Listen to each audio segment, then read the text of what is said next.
Welcome to KBA's Vendor Viewpoint podcast, where we bring together Kentucky bankers and the industry's top vendor solutions to discuss important topics that affect your bank.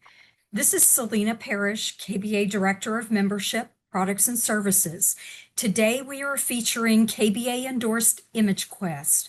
With me today is Milton Bartley, co-founder, president, and CEO of ImageQuest, and also Jay Mallory, Executive Vice President. Thank you both for being here today. Today's podcast is focused on the secure bank. Jay, Milton, tell our audience all about ImageQuest and everything you're doing to keep our banks secure. Well, thank you very much, Selena. This is Milton Bartley. I appreciate you having us on. As always, we love speaking to our Kentucky bankers. And, Jay and I are going to have a conversation today for the next 15 to 20 minutes and talk about what a secure bank looks like. So, Jay, I'm going to start off by asking you a question. I know you and Selena have been traveling around the state this year, talking to bankers, visiting with bankers in their offices, listening to them explain their challenges, their concerns. What are you hearing? What are bankers concerned about? Thank you, Milton. Yeah, once again, this is Jay Mallory, and thanks for having us today, Selena.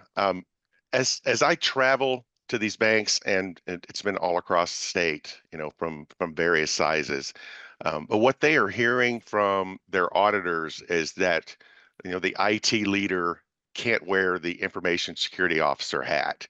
You have to separate those duties. So, these banks they come to a crossroad, right? It's do I assign the information security officer role to another person in the bank who, may not have the skill set to be the information security officer? Or do I go out and try to hire an information security officer to manage my information security program? But let's face it, in rural Kentucky or even in, Louisville or Lexington, those folks they're hard to find. And if you can find them, they are, they're expensive, and there's really no guarantee that they're going to, be around long term. These folks, they're a hot commodity and tend to move. So, what I'm hearing from the banks is help us satisfy the question from the auditors to separate these duties and help us manage the information security program for our bank. And that could be through outsourcing through, various partners, including ImageQuest. So that's a challenge that they're facing today that I hear 2 out of every 3 banks talk about. Interesting. Yeah, I can see that. And in our world, Jay, as you know, we marry being compliant versus being secure. And sometimes those overlap directly, and sometimes they are really serving 2 different masters. And so what you're talking about there, a lot of that is both being compliant and secure. So the compliance piece, to your point, let's make sure that the auditor, the examiner, that finding, that recommendation, that we can satisfy that, and we can show a true separation of duties between information security and information technology management, application management. But on the security piece of it too, I mean, here's the simple reality. I was at a bank in Kentucky earlier this week and having a discussion with an FDIC examiner in the room with us. And we all agreed it's very difficult today to find a single individual that has all the required skill sets to run an information security program and deliver on the tactical deliverables of that information security program. So that's a really good point. Yep. And Milton, so you filled the role of the CISO for some banks here in Kentucky. So what worries you, or better yet, the standard question, what keeps you up at night? Yeah, great question. So, as the virtual CISO for banks across the country, but specifically in Kentucky, I do see common themes, Jay. And the things that worry me as much as anything, as if I go back 3 to 5 years and longer ago, we really focused on prevention. What can we do to stop the bad guys from getting in? What can we do to stop somebody from clicking on a link in an email? What can we do to, train our individuals? And all that is important. But I think what we've learned in the last several years, just living through real world, I'm going to say incidents, watching the news about other incidents, is we really need to focus more on detection. protection's important. Don't take your eye off of that, but we have to focus on detection. When something happens, how quickly can we react? And I'll give you just a very specific example. So unfortunately, in our world, we have 17 use cases this year to date of what we call a business email compromise that our team has worked across organizations, not all banks, but many were. And what we learn is if you have the right detection tools in place and part of your layered security approach, we can usually detect that within minutes to hours, and we can stop the bad actors before they can really do any damage or take any data. But organizations that don't have good detection, that can go on for weeks or even months before we figure out that the bad guys have access to an email account or a SharePoint site or whatever that may be. So again, what keeps me up at night is organizations that have not invested, I should say, in good detection and don't have good detection tools as part of their layered security stack. Yeah, I think that goes back to the conversation that you and I were having the other day. We were talking, and you said something about it's not what happens at 4 o'clock, Jay. It's what happens at 4:01. And I thought that was really good. Can you elaborate on that a little bit? Yeah, absolutely. So we were thinking about, an incident, and I was actually where I am this morning. I'm with one of our financial institutions this morning. I'm going to be doing a tabletop exercise with them this afternoon. And we were literally talking this morning about, it always seems that these bad things happen on Fridays. The bad guys always seem to hit us on Fridays. He's like, I'm almost afraid to take a weekend. I certainly don't want to take a 3-day weekend. And we were laughing about it. But so at 4 o'clock, if you think about the incident happens at 4 o'clock, that can happen to anybody, right? Regardless of your protection levels, your detection levels, how much training you've done, bad things happen. Somebody can click on a link. Somebody can respond to an email that, you might receive an email that looks real because it came from your compromised customer or vendor, right? So your employee could do everything technically right and still lead to a compromise in this example. And that can happen anywhere. But it's what do we do at 4:01 p.m.? How quickly do we detect? How do we respond? Have we trained for that response? Or are we running around at 4:01 p.m. scrambling? Or worse, at 4:01 p.m., do we not even know this has happened and we go into our weekend and we figure it out on Monday morning? Yeah. Yeah. In my travels too, I always ask, the leadership, are you training your employees? And they all, every bank is, right. And I think we've gotten to a point where we really scrutinize, emails, look closer and closer and closer. So from what I can tell, we're getting better at that. But let's face it, AI is making a huge impact here. So, and we can use AI for good, but the bad guys can use it for bad. So, this whole world of AI, coming from a chief information security officer perspective, before a bank, would implement something like that from a security standpoint, what's your view on that, Milton?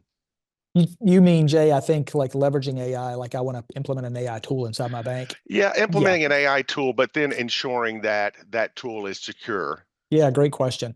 So I spent a lot of time talking to our banks about that. When I'm sitting in a room, I was at a bank yesterday in Western Kentucky, and we had a conversation. We had a focus group meeting, so we had a standard agenda, and AI is on that agenda every other month when we meet. And what we're talking about there is, what tools are available to us today. Whether we went out and sourced that tool, we said, hey, we want to ChatGPT, just as an example of a name people know. We want to get ChatGPT and set it up securely and use it in the bank. Okay, so that's one up. But what about all the tools that are being brought to you by your vendors? What about the Abrigo release in June that allows AI? What about the Salesforce CRM that allows AI? What about your Encino loan operating platform that has an AI plugin? What about Adobe? Adobe Acrobat and turning on the AI features of Adobe, and the list goes on and on. And guess what? The Jack Henrys of the world are going to release AI products over time, and the FISs and the Fiservs and the Encompasses and the CSIs. They're all going to have AI options, AI plugins. It's going to come at us so fast. And so what I'm encouraging my banks to do, Jay, is just first take a breath and let's just create a register. Let's just have a list. Let's have a centralized list of all the tools, and whether they're approved or not approved, we can get to that as well. I think we want to get there, but just step one is knowing where AI touches my environment. Not that we brought in, but a vendor is bringing to us or offering to us. I think that's a critical conversation to have inside your bank. Thank you. Thank you. also in my travels, it's in talking about what we do, I hear folks say, hey, we haven't been breached, and that's good, right? I mean, we don't want to be on the front page of the news, but that's one way to measure success, right? Is we haven't had a breach. But beyond not having a breach, what does a successful information security program look like? Yeah, great question. So that saying I haven't had a breach is equivalent to saying, hey, my house hasn't burned down yet. um, my- um, so why do I need to have a fire drill, and why do I need to have smoke alarms, and why do I need to have fire prevention systems? Because I've never had a fire, right? So where I think when I look at an information security program, Jay, and you're aware of this because you participate in a lot of these meetings as well, but I really want to think about kind of the baseline standards. First off, do we know where all of our data lives, and do we know who controls that data? So that's a data flow map, but you don't have to get all fancy on that. If you've never had one before, you can really just start with a list again of, what are all the sources of data, and then who has access to that data? So that's what we're worried about. A lot of things happening at our bank. I think the two worst things that could happen to a bank from a cybersecurity standpoint are, an incident that takes us offline and stops or limits our availability to serve our customers, right? That's a terrible day, terrible week.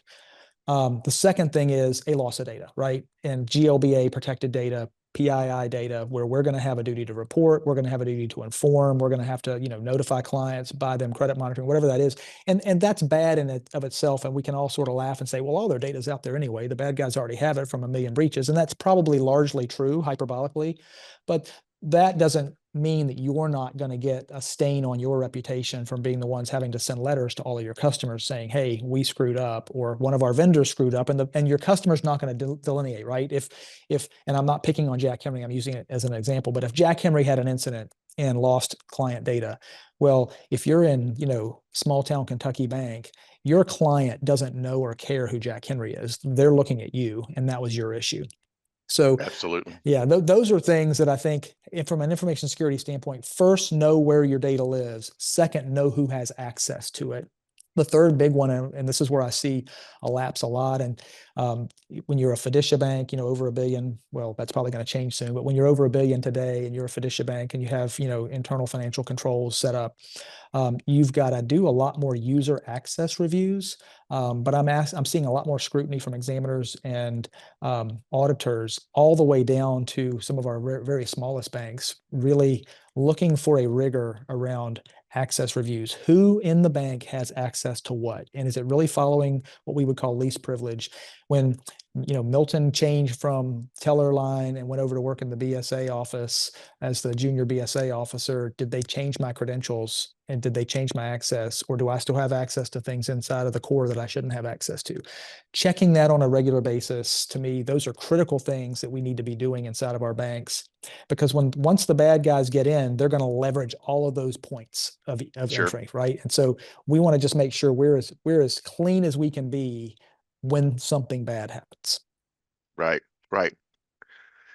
You asked me earlier what I'm hearing from the banks, and talked about the role of the information security officer, and we've touched on AI, and really the third thing I hear a lot about is vendor management.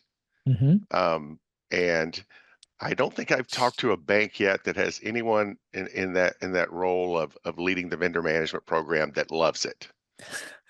I've never done it myself, but I hear that a lot, and even in some banks I talk to is like, you guys do a lot of great things, and I hear all of this, but wow, if you could help me with vendor management, that would take a huge burden off of a person at my bank. So from your perspective as an information security officer, what does a good vendor management program look like? Yeah, great question. So one of the things that I see a lot and hear a lot when we walk into a new opportunity at a new institution, where I'm sitting today, is a perfect example of this, where they've either done one of two things on their journey. So they've got it inside the organization, and they've got a person or a group of people. Oftentimes it's in the finance department. Sometimes they throw it over to IT, but a lot of times this lives in finance in smaller institutions. And they think of vendor management as, hey, I get these SOC reports from what I would call critical vendors, but do I know what I'm looking at? Well, I don't probably look at them anyway. I make sure I get it. It has a good date on it from last year, and I put it in a file and I say, hey, I got my stock report from my vendor. And then I get their financials if they'll provide them. And that's why a lot of times this lives in finance. I make sure that they have good financials, right? That they're a stable organization. They're not going to go out of business or go bankrupt next year, and I'm not going to have to go find a new vendor. That's what a lot of smaller institutions think of vendor management, right? I got the stock reports, but they don't know how to read the stock report. They don't know what that means inside of that. And I'm not going to get all technical on user entity controls and things like that today in subservice organizations, but those are things that need to be looked at. And so then if they're along the continuum of that journey, then I find that they've bought some software, and I'm not going to name any software companies, but they bought a piece of software. And now they're trying to leverage this software to do this magical work for them. And they think that because I bought software, suddenly my vendor management program got easier. And the reality is you probably just made it more difficult because now you've got this software that has expectations that you're going to follow, 17 steps to do a good vendor review. I'm making up a number, of course. So where we land a lot of times, and to your point, we've got a lot of clients, a lot of banking clients where we're running their vendor management program. And because we have a team of people at ImageQuest, and that's what they do all day, every day. They know how to read a SOC report. First off, they know what they're even asking for. So it's a critical vendor. I need this amount of documents. It's a medium tiered vendor. I need less amount of documentation, but I still need X, Y, and Z. It's a technical vendor. I need to see this. They know what questions to ask. They know where to go get those documents. They know when they're looking at a document, if it is telling a good story about that vendor, or if it's opening up questions about that vendor that we need to follow up and ask. I feel like if you are trying to do that internally with a person or even a group of people that don't know how to do it, don't really want to do it, and I don't mean that in an ugly way, but it's an extra duty. My job is to do this 40 hours a week. And oh, by the way, I'm the vendor management guy. That to me, that's just a recipe for probably not a very robust third-party vendor risk program.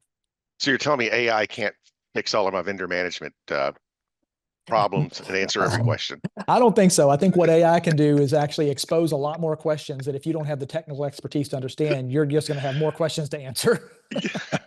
Right. Exactly. Well, as we wrap up here, Milton, I know that, you fill the role of the security officer for many banks. Some you start at different maturity levels. So, what are two or three things that a community bank can do today to start building security conscious culture? Yeah, I'm glad you closed with that question. So, whether you're partnering with an ImageQuest or a similar firm, or whether you have a robust team and you're doing this in-house, or even if you're piecing this together with a couple of different vendors, there's a couple of things I think. Learn some terms. Learn the term layered security approach. And what does that really mean? It means I don't rely on a single piece of technology or a single process or procedure at any given point when I'm trying to protect my data. I have layers to that. So the example would be, if you just think about your computer, I have antivirus system on my computer. I've got monitoring system that lays over top of that can catch something that slips through. And because I have email on that computer, I also have some email protection that lives on that same device, or on that account. So I've got 3 layers of protection there for my endpoint or my user in that example. So think about a layered security. I'm using a computer as an example, but you want layered security across your environment. The second thing I mentioned earlier at the very beginning, detection versus prevention. Prevention's critical. We can't take our eye off of that. But where we're seeing the difference between I had an incident, but no data was lost. I had an incident. We had to send letters to 2,300 customers about a data security incident. That difference is detection and how quickly we're detecting it. Are we leveraging the right tools to know when something bad happens? And I'm not going to get into the technical weeds today of how that works, but those detection tools to me are critical. And then the third thing, which we haven't hit on yet, is this tabletop exercise. I'm where I am today. I'm doing a tabletop exercise for a financial institution. Last week, we participated in a tabletop exercise for a financial institution. 2 weeks ago, I participated in a tabletop exercise for a financial institution in Kentucky. These are so critical to walk through a scenario. And my job today and any of these days is to scare these folks. I want you to really feel the fear and the pain of what would happen if this really happened inside your institution. So practice it, make it real, Get managers in the room for that. Don't just leave it at the top level. Don't leave it as an IT function. Bring mid-level managers from your bank into the room that know how the bank operates, and let them hear the scenario and let them respond. Oh, hey, if that were actually down, this is how we could serve our customer. Or, hey, if that's down, there is no backup to that. It's like nobody has a backup core provider. Nobody runs Jack Henry and then keeps, Fiserv over here in reserve, right? That's not realistic. So there are touch points where if something bad happens, we can't recover from that. We have to rely on that third-party vendor to bring it back up. But we can talk through what processes can we put in place to serve our customers, even if our systems are offline. And then the other piece to that, Jay, is the communication piece, where I see this fail so often. And I think, we've seen this fail at banks or other institutions when they've had an incident and they haven't practiced this, is there is no cohesivity of conversation and communication. And so if you've got 10 different locations, you might have 10 different responses to this, and you might have 10 different talk tracks to your clients. So practicing this, working on that resiliency plan, to me is hypercritical for any institution. Great stuff. Thank you, Milton. Yeah, absolutely. Thank you very much, Jay, as well. And Selena, thank you for this opportunity today. We'll flip it back over to you. Thank you, Milton. Thank you, Jay. It's some great information that all of our KBA members definitely need to follow up with you. So, Jay, what is the best way for our audience to get in contact with you, to get an appointment scheduled, to just learn more about what ImageQuest is offering? Oh, the best way would I'll tell you what, call my cell phone. It's 502-419-7274. Or if you go to our website, there's plenty of places to find me and set up a meeting. So if you'd like to just have a conversation, follow up on anything you heard today, just ImageQuest to be a sounding board. We'd love to be part of you and part of that and help you with this your security journey. Yes, and it'll give us more places to travel together, right, Jay? Absolutely. Yeah. We love that. Yeah, I know. We get to go out and see more banks together. So, yes, and on KBA's website at kybanks.com, we also have a dedicated page for ImageQuest where Jay's contact information can be found. But thank you both. Wonderful information, and I certainly hope our banks take advantage of everything ImageQuest has available to keep their banks secure. And until next time, this podcast is a wrap. Have a great day, everyone. Thank you for being with us.